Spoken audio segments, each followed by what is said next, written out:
you little later. With these words, I extend a very warm welcome to Professor Vivek Shankar Natarajanji, all the way from the Texas. Wishing you a very happy early morning. Wonderful that you are with us. And I hope you could get little glimpses what we are planning to have it till 27th. So I would request you now kindly take on the floor and give your vision, and we proceed in our agenda. Natarajanji. Namaste. Om Guru Brahma, Guru Vishnu, Guru Devo Maheshwara, Guru Sakshat Param Brahma, Tasmai Shri Gurave Namaha, Shri Gurubhyo Namaha. So, Namaste. Volume. Can you hear me? You've got to increase your volume because your voice basically little bit, Professor Vivek Shankar Natarajanji, little bit. Can you hear me now? Is this better? Yes, little better. Okay, okay. So, Gulshan ji, namaste. It has been a while. मैं बहुत दिन से आपके यहाँ वक्ता के रूप में नहीं, मैं श्रोता के रूप में आता था. एंड कभी-कभी आपके साथ मैं कंधे से कंधा मिला के हम लोग ने अपने बताया काम किया है. You have done tremendous work during the entire pandemic period, for which we are indebted. And also, when we had the 75-year celebrations of India, how you backed the entire thing with Professor Jagdish Anshetji. It's a remarkable and it's a commendable work for which the chamber is indebted to you, but you are a part of the chamber. So that's why I do not want to elaborate it too much. नहीं, देखिए doctor साहब, हम हमेशा जो है भारत में लड़की वालों की तरफ ही बैठते हैं. तो दैट वे हमारा जो है हमारा योगदान होता है कि वो जो भी कार्यक्रम हमने लिया है उसको सकारात्मक बनाना है, उसको सक्सेसफुल जिसको कहते हैं, we should make it successful. So ये तो नहीं है कि मैं उस तरफ हूँ, हम लोग सब एक ही परिवार के हैं. तो आपस में ठीक है, हम लोग अपने आप का जो कृतज्ञता जो व्यक्त करते हैं, दैट इज गुड. बट ये है कि this is we are all in it together, because हमारे जो माननीय प्रधानमंत्री ने वो दिया है कि ही स्टार्टेड अमृत. कोरोना काल में उन्होंने जो विश्व का काल था, तो तब से उन्होंने किया कि हमको भारत को आगे बढ़ाना है. फिर न्यू एजुकेशन पॉलिसी किया. Then we have had this wonderful deliberations. That's where we started 2020. हमने probably September. So हमारा जो connection है ना 2 साल का, that is getting to a second year anniversary. But we covered quite a bit. And उसके बाद जो है आजादी का Amrit Mahotsav, and we have taken it. So अब भारत को आत्मनिर्भर बनाना है, फिर आजादी का अमृत महोत्सव. So क्योंकि जब विश्व आता है तो अमृत भी आ जाता है. आपने अगर ये किया है, पर अमृत को पीने वाला महादेव चाहिए. और we are blessed that we have a leadership that is willing to swallow the poison so that we all can get the Amrit Kal. And now it is important कि Amrit Kal में we should start going to doing this paryatan.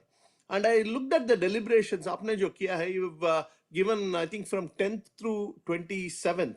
So that gets into the Navratras also, which is perfect because Navratra is your Sharad Navratri is your autumn season, which is best for tourism. In fact, that kind of kicks into the tourism mode. Fir Diwali aa jata hai, then we get into the December season, which is perfect for tourism. So you have picked up the right topics. You are like a master chef. You know what to. You are almost like a Hindustani jo vidwan hota hai na. He knows which raga to sing when. It is not enough that you know ragas to sing. You should know when to sing what. For last 22 years, you never talked about tourism, but now I know that India is now back to normal because now you are starting to talk about tourism, which is your pet passion, by the way. It is like that is your core strength. And so for 18 days, you have come, the programs आपने लिखा है ना, wonderful. I never knew that we could have so many flavors in tourism. In fact, my only thing is where I kind of want to place some request is आपने जो बताया ना, the referral model, where everybody brings 5 people. We become our Bharat का दूत बन जाते हैं. तो हमने तो भारत का दूध तो पिया है, तो we have to become Bharat दूत. That is our we have to just we owe it to Mother India that we need to spread the positive message about India and encourage our friends to visit. That is something that every consulate, every Indian organization should start taking it up. Ki how do we showcase? And that's something maybe Gulshan ji, we should probably have a separate outreach to all the NRI organizations, especially in the US. Imagine there are thousands of organizations. Even last week, 2 weeks back, I went to some deliberation where in my own city of Houston, which is one of the more populated cities in terms of Indian diaspora, about 80 organizations came. These are all religious. If I bring in religious and secular, we have at least 100. I'm sure we have about 1,000 organizations all over the US. Imagine if we can do a deliberation with them, and how do we spread the message of this, Chalo Bharat Yatra? How do you, because that will be a force multiplier for tourism. So I think we should really take up something like that. And similarly, our padao, and I'm thinking we should also have something where we've already brought a lot of educators on the Zoom platform. Now we should bring them. We have something in America called Teach for America, where kids come and teach for America. But मैं ये कहता हूँ कि a lot of faculty members are there in India of Indian origin in American universities who could come and say teach for India. Teach for India. Come and give one day in one institution, your alma mater. We have to create programs like that, sir. Because I think for India, the biggest power is the soft power of the diaspora. You know this more than anybody else. You have been instrumental in creating the Pravasiya Bharat Divas. Whether we are Vasiya or Pravasiya, but we are always Vishwasiya. We have Vishwas in India. Whether we live, हम चाहे हम India में वास करते हैं कि विदेश में वास करते हैं, but we have Vishwas in India. So this Vishwasiya Bharatiya should be repurposed to bring a force, be a force of good. Because this young century, India is very young. The demographic dividend हमने जो बात किया है, if that has to take off, sir, we need positive messages to our younger generations. I'm just thinking of that. So it is not only we are tourists, where we also come and bring something. We are a force multiplier. I'm not saying dollars. I think India is now one of the biggest economies. So we don't need the money, but I think India benefit from experiences of all these Pravasiya Bharatiyas. So these are two ideas that came to me, because I know you are like the teacher. आप बता देते आप suddenly you will post a question, Vivek ji, आपको क्या करना है? So I was thinking through this, sir. And so this 18 days is like Kurukshetra. That is the Mahabharata. You have planned 18 days of tourism. I think that is going to be very good. It is आपने महान व्यक्तियों के लिए आपने आयोजन किया है. I think agri-tourism, rural tourism, all that. I think there is potential, tremendous potential. India is still blessed with such a amount of agriculture heritage that we have to safeguard. And I think agriculture and tourism is it's a step in the right direction. Post-corona, we have been seeing a lot of interest in people who want to create their own farms. आपने खुद rooftop farming के बारे में बात किया है. So there is an interest, because as a marketing guy at heart, I believe unless there is a fundamental latent interest, at least, it is hard to get something taken off. So no, I think there is definitely an interest. During the corona period, we have seen people staying home, not doing much. So there is this pent-up demand. I think tourism will absorb, and tourism will be a force multiplier, because it has immense job creation potential. It has immense economic development potential. But not only that, there is an awakening, sir, in India that I am seeing. Of course, a lot of it is accelerated because of the COVID. The COVID has, I think, been a force for good in that sense, that I've seen a lot of videos, a lot of YouTube content that has been created about the civilizational heritage of India, and a lot of interest in Indian knowledge systems. And I think there has to be a tourism around this. आपने religious and spiritual tourism की बात किया. There is definitely an interest in the younger generation to know more about our traditions. And the traditions cannot be taught in isolations. They have a connection with the sacred geography of India. So there is definitely all these positive forces. And I'm sure that the talent pool that is available is going to leverage all this to really make a good story about it. And this should lead to the next generation becoming a lot more positive, a lot more confident, so that they can take India to the next phase of development. So I think there is definite potential here. I'm so glad, because for the last 2 years, आपके मुंह से मैंने एक बात नहीं सुना. आपने सारे बात किया, या आयुर्वेदा का बात किया, sustainability का बात. You did not utter the word tourism. And you are not a person who does things lightly, because you are a bigger man of action. Unless you have a game plan, a war plan, you don't march into the battlefield, sir. So when you are marching into the battlefield with the blueprint for tourism, I know that we are on the cusp of growth, because Definitely, and I think there is a lot of positive things. I mean, that tourism doesn't happen in isolation. You need the infrastructure. So the rail infrastructure has improved, the road infrastructure has improved, the Udan scheme, Uday Desh Ke Aam Nagrik, that has created the connectivity by flight for the hinterland. And remember, I have always believed that the hinterland, the Bharat is where the real growth is. Of course, you talk about India and you talk about the Lutyens, Delhi and the Khan market. That's good, but that's not India. Bharat is where India is. And that person, when he starts to travel, and he travels for religious reasons, he travels for emotional reasons. If you give them a connect, sir, there is definitely more potential. These people will spend, they will spur the economy, and it is going. Already, India's economy is probably one of the bright spots in compared to the rest of the world. It's going to be even better, and I hope this can be a force multiplier for us to bring civilizational heritage and our national pride also to improve that. And who better than our own Pradhan Mantri? One day he is in Northeast, one day he comes to Karnataka, one day he comes to Kerala. I was very, very surprised and I was so happy. He went to the Adi Shankaracharya's Janmabhoomi, he went to Kanchi Kamakoti Peetham. He went to all those places. He is showing the way. You don't have to do anything, just follow where Pradhan Mantri has gone, and that is your tourism. He is our Pradhan Yatri. He is not only Pradhan Mantri, he is a Pradhan Yatri. Because to him, this yatra is very, and he's not doing a yatra as a Pradhan Mantri. He has done it several times. He's just revisiting those places. That is why he has such a passion for India. In fact, even Mahatma Gandhi, when he came and he wanted to get into the national building, he was advised by Gokhaleji, Gopal Krishna Gokhaleji, to take a tour of India, I think in third class, and figure out how things are. I'm sure our Pradhan Mantri also had done that. That is where his vision for nation building comes, because even in marketing we say you have to observe your consumers, you have to do the ethnography. So tourism will give you a peek into the world of others, and it's going to make you a better human being. In fact, when I talk to my friends here in the US, when I say, what do you plan to do after retire? And why are you retiring early? They say, hey, I want to travel the world. There is that innate curiosity. So that is seen as a force of good, sir.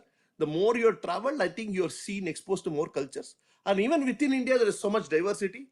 People from Tamil Nadu have to see Assam. People from Haryana have to see, definitely Rameshwaram. There is already that cultural framework for tourism is already in our Shastras. That sacred geography of India is there.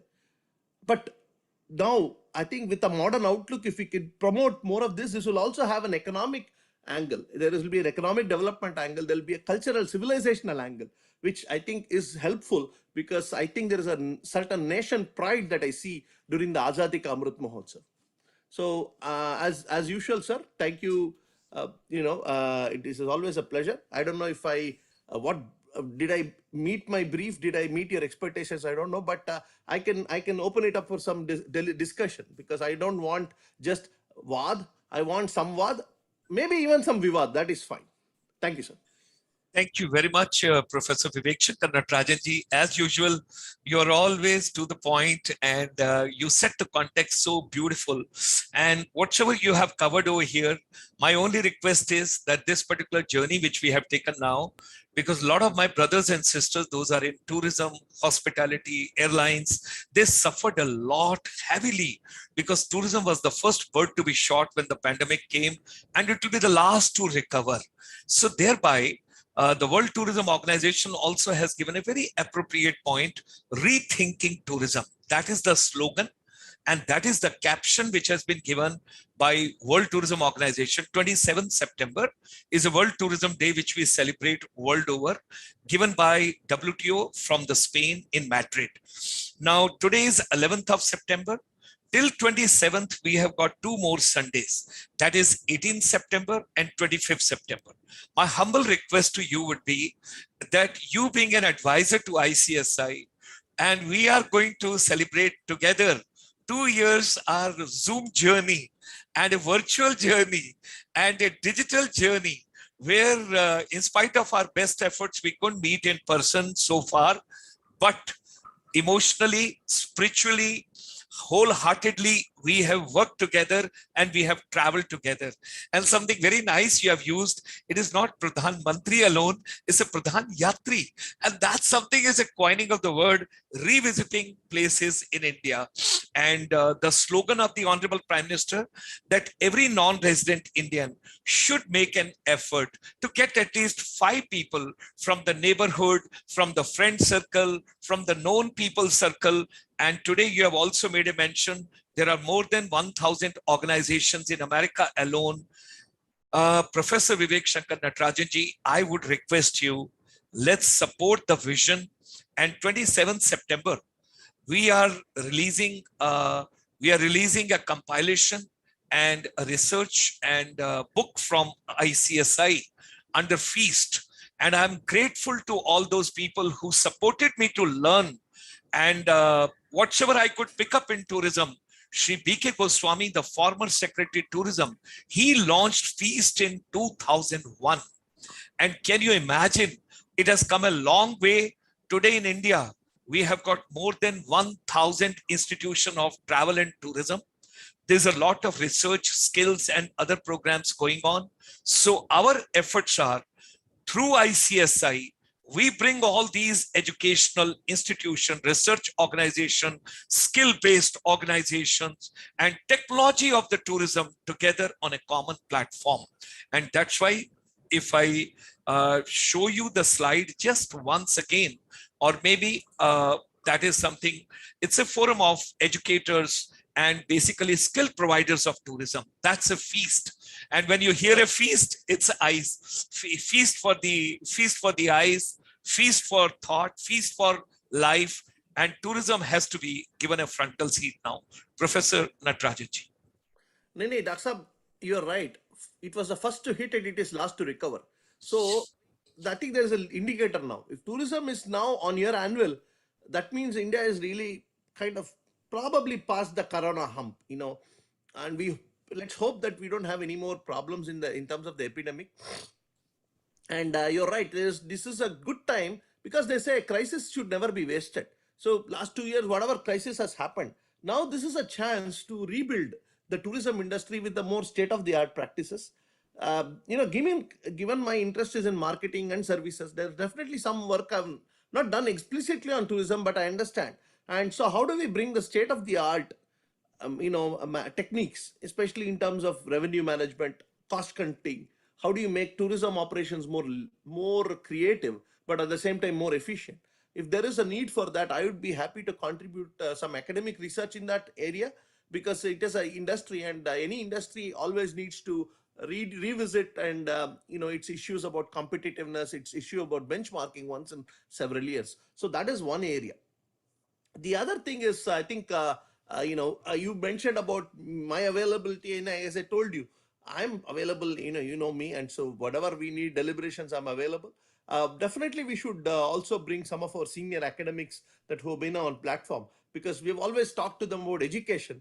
We need to also talk to them about tourism. There's definitely that aspect to it. But definitely, a third thing I'm thinking is diaspora tourism. Definitely, the Indian diaspora itself.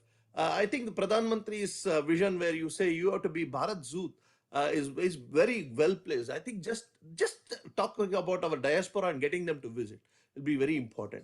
And I'll tell you, a main thing for that would be to look at what are the enablers of good tourism. And to me, it is all about having the right connectivity, and in terms of air connectivity, and then the multimodal connectivity. If we can address some of those issues in deliberations and bring some of the stakeholders to these deliberations, I think we can maybe be able to even influence some level of policy making. And because, as I said, the tourism industry is now coming back. This is a good time to propose some good policy initiatives that can help it become more competitive for the next 10 years or 20 years. And Absolutely. and again, I know, Gulshan Jay, today I've never seen you so happy, because this is, yeah, aapka passion hai. It is like asking Tendulkar to go and bat. Aapka, this is your area, this is your wicket. You don't even prepare. In fact, if you prepare, you will go problematic. Aapko bitha denga to tourism, you can talk like you can do Bhagavad Gita on tourism for seven days without any break. I can see that. So now I can see you're very, very happy because this is your, it is like coming and playing in your home ground. So I'm also happy because when you're happy, I'm very happy to be part of this deliberations. Thank you. Thank you. Thank you, Professor Vivek Shankar Natarajanji. We will work it out, and 18th and 25th, when we have the diaspora tourism, when we have the NRI's tourism, I would request you do join us and be a part of this journey, and we celebrate together the coming days till 27th September. I'm pretty sure that out of these deliberations, something meaningful will come. You supported the entire program initially for the 75 years of celebrations of India, and that report is also coming out soon, and you have put in lots of efforts in the packaging. I'm grateful, my deep gratitudes. Let's get all the people together. You are a professor of marketing. I would request you, I'll put you to Professor Alistair Morrison, who's a father of tourism marketing. And along with him in the University of Purdue, I spent a lot of time. And now at present, he's in UK. We will get across and we will move on, and we will take the people further with us. So with these words, my deepest and heartiest gratitudes and thanks to you for all the efforts you have put in the last 2 years. I wish to work with you further and deeper and longer, and take on the journey forward. Diaspora, tourism, NRIs, you're being called, you're being invited to India. Come and bring 5 friends also of yours, whomsoever you can. Thank you. Thank you very much. Thank you, sir. And Gulshan ji, it's always a pleasure. हम 2 साल हो गया, हम 20 साल तक काम करेंगे. 25 साल तक. Let us work for 2 more decades, not 2 years. Thank you. Thank 2 you. years we should go working for 2 decades at least. Thank you. Thank you. Let's close with your shloka, because you always give something nice. And today, let's close the session where we talk about spiritual tourism, and we talk about religious tourism. We talk about, pilgrimage tourism, anything coming from your heart. Let's have the closing shloka from your side. Okay. I'll just conclude with one shloka, but before that, I'll take one saying from Ramayana, where Ramji basically says, and this is because it's relevant for all NRIs. Ramji says, when Lakshman tells him that, we have visited, हमने रावण का दहन भी कर दिया, रावण का वध हो गया. Let us, Lanka has so much wealth. Why don't, and Sita is also here. Why don't we stay back? This kind of, I think he's playing a devil's advocate. Rama just replies, the shloka में एक पाद में बता देता हूँ. He says, Janani जन्मभूमिश्च स्वर्गादपि गरीयसी. That is, your mother and your motherland is greater than even Swarga. When Ramji has said that, and Ramji's Swarga is Ayodhya. So similarly, I think for every Bharatiya, Bharat is greater than Swarga. Whether we are Vasiya Bharatiya or Pravasiya Bharatiya. So that connection, that emotional umbilical cord should be. Now, of course, from the umbilical card, we will definitely, if you do the umbilical card, credit card also will come. That means revenue also will come. That is not a problem. I think all those cards will come. But we should really work on that emotional pitch, that diaspora should start coming back. Because I meet people here, sir, they are saying, oh, 10 saal se main India nahi gaya. And they're happy financially, but somewhere there is that void. This category has to be really, hey, now things are okay. Aapka, Corona sab theek ho gaya. Why don't you come and visit India? There should be a campaign there. And I really want to do that. But with that, sarve bhavantu sukinaha, sarve santu niramayaha, sarve bhadrani pashyantu, ma kaschit dukkha bhag bhavet. Om Shanti, Shanti, Shanti. Namaste. Thank you. Thank you. Thank you, Vivek Shankar Natarajanji. You set the context so well. Look forward meeting you next Sunday at 8 p.m. with a couple of other our brothers and sisters across the globe. Thank you. Thank you very much.